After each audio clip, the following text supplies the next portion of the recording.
Aravalli Shamlaji Bhiloda highway બંધ થયો હોવાના સમાચાર સામે આવી રહ્યા છે। તો અરવલ્લીથી આ સમાચાર મળી રહ્યા છે, જ્યાં શામળાજી ભિલોડા હાઈવે બંધ થયો છે। ઉપરવાસમાં પડેલા વરસાદને કારણે હાઈવે બંધ થયો છે।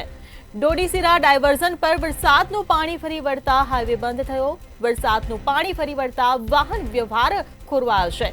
રસ્તો બંધ થતા અંબાજી જતા પદયાત્રીઓ પણ ફસાયા છે। તો સંતરામપુર, દાહોદ સહિત જિલ્લાના પદયાત્રીઓ ફસાયા છે। ઉપરવાસમાં પડેલા વરસાદને કારણે હાઈવે બંધ થયો છે। ડોડીસીરા ડાયવર્ઝન પર વરસાદનું પાણી ફરી વળતા હાઈવે બંધ થયો। વરસાદનું પાણી ફરી વળતા વાહન વ્યવહાર પણ ખોરવાયો છે। રસ્તો બંધ થતા અંબાજી જતા પદયાત્રીઓ પણ અટવાયા છે।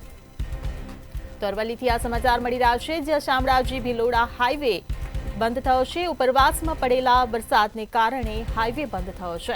ડોડીસીરા ડાયવર્ઝન પર વરસાદનું પાણી ફરી વળતા હાઈવે બંધ કરાયો છે। વરસાદનું પાણી ફરી વળતા વાહન વ્યવહાર ખોરવાયો છે।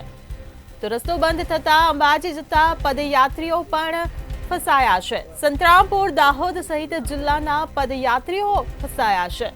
ઉપરવાસમાં પડેલા વરસાદને કારણે હાઈવે બંધ થયો છે। તો ડોડીસીરા ડાયવર્ઝન પર વરસાદનું પાણી ફરી વળતા વાહન વ્યવહાર ખોરવાયો। રસ્તો બંધ થતા અંબાજી જતા પદયાત્રીઓ ફસાયા છે।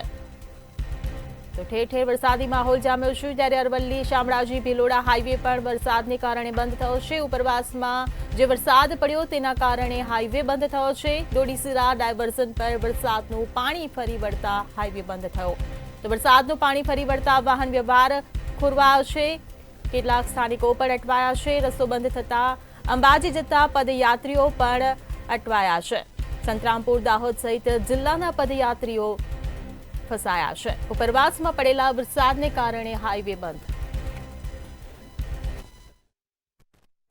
અંબાજી જતા પગપાળા આજે સવારે વહેલા નીકળ્યા હતા અને શામળાજીથી આગળ બ્રિજનું કામ ચાલુ છે અને કઈ ડાયવર્ઝન આપેલું, પણ એમાં કોઈ પુલિયાની કોઈ વ્યવસ્થા નથી। પાણીનો પ્રવાહ વધી જવાથી અહીંયા રસ્તો બંધ છે। 1.5 કલાકથી ઊભા છીએ। શું નામ છે તમારું? રાકેશભાઈ બોલો। મારું નામ ડામોર નટવરલાલ, આર્મી રિટાયર્ડ, ગામ જયસિંહપુર। અમારા ગામમાં 3 જગ્યા વાંઘા પડે છે। 1 વર્ષથી આ કોન્ટ્રાક્ટરનું કામ ચાલુ છે, પણ પુલ બનાવવાનું પણ આજ સુધીનું હજી પુલિયું બન્યું નથી। અને અંબાજીના જતા ટુરિસ્ટો માટે અવર જવાનો રસ્તો બન્યો નથી। તો આ સરકારને આ કામગીરી બહુ ઢીલી છે। આજે તમે અટવાઈ ગયા છો, શું આજે બધા અમે અહીંયા અટવાઈ ગયા છે અને આના વાઘાનું પાણી અહીંયા ધોધમાર ચાલુ છે। તમારી શું માંગ છે? અમારી માંગ છે કે જલ્દીથી જલ્દી આ કોન્ટ્રાક્ટર દ્વારા જે જયસિંહપુર, રાયપુરના જે વાંઘા છે એના પુલ જલ્દીથી જલ્દી બની જાય। ઓકે।